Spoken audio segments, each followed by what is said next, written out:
ભાવનગર જિલ્લાના રાજકારણ અને સામાજિક ક્ષેત્રે ભારે ખળભળાટ મચાવનાર નવનીત બાલકિયા હુમલા કેસમાં આજે એક મહત્વના સમાચાર સામે આવ્યા છે। છેલ્લા 2 અઠવાડિયાથી જેલના સળિયા પાછળ રહેલા જાણીતા અગ્રણી જયરાજ આહિરને આખરે કોર્ટ તરફથી મોટી રાહત મળી છે।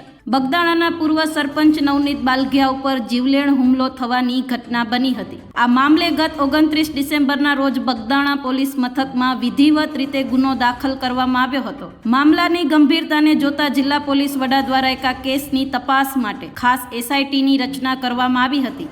આ એસઆઈટી દ્વારા તપાસનો ધમધમાટ શરૂ કરી જયરાજ આહિર સહિત કુલ 14 શખ્સોની ધરપકડ કરવામાં આવી હતી। ધરપકડ બાદ જયરાજ આહિરને ભાવનગર જિલ્લા જેલમાં મોકલી આપવામાં આવ્યો હતો। આજે 14 દિવસના જેલવાસ બાદ મહુવા કોર્ટમાં જામીન અરજી પર સુનાવણી હાથ ધરવામાં આવી હતી। બંને પક્ષોની દલીલો સાંભળ્યા બાદ માનનીય કોર્ટે જયરાજ આહિર સહિત અન્ય 6 વ્યક્તિઓના જામીન મંજૂર કર્યા છે। ઉલ્લેખનીય છે કે આ કેસમાં કુલ 14 આરોપીઓ પૈકી 8 આરોપીઓને અગાઉ જ જામીન મળી ચૂક્યા હતા અને આજે બાકીના તમામ 6 આરોપીઓને પણ જામીન મળતા હવે આ કેસમાં ધરપકડ કરાયેલા તમામ 14 લોકો જેલ મુક્ત થશે। જામીન મળ્યાના સમાચાર વાયુવેગે પ્રસરતા જયરાજ આહિરના સમર્થકોમાં ખુશીનો માહોલ જોવા મળી રહ્યો છે। કાયદાકીય પ્રક્રિયા પૂર્ણ થયા બાદ આજે મોડી સાંજ સુધીમાં તેઓ ભાવનગર જિલ્લા જેલમાંથી મુક્ત થઈ શકે છે। આ કેસમાં હવે આગળની તપાસ કેવી રીતે વધશે તે જોવાનું રહેશે, પરંતુ હાલના તબક્કે જયરાજ આહિર અને તેમના સાથીદારો માટે આ ખૂબ મોટી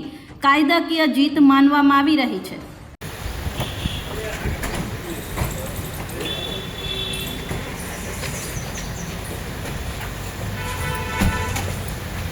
ખાતે તેને મેડિકલ ચેકઅપ છે તે કરવા માટે લઈને અત્યારે હાલ છે એસઆઈટીની ટીમ છે તે પહોંચી ચૂકી છે અને તેનો અહીંયા છે તે મેડિકલ ચેકઅપ છે તે હવે કરાવવામાં આવશે અને ત્યારબાદ છે એસઆઈટીની ટીમ દ્વારા ફોટો ચેકઅપ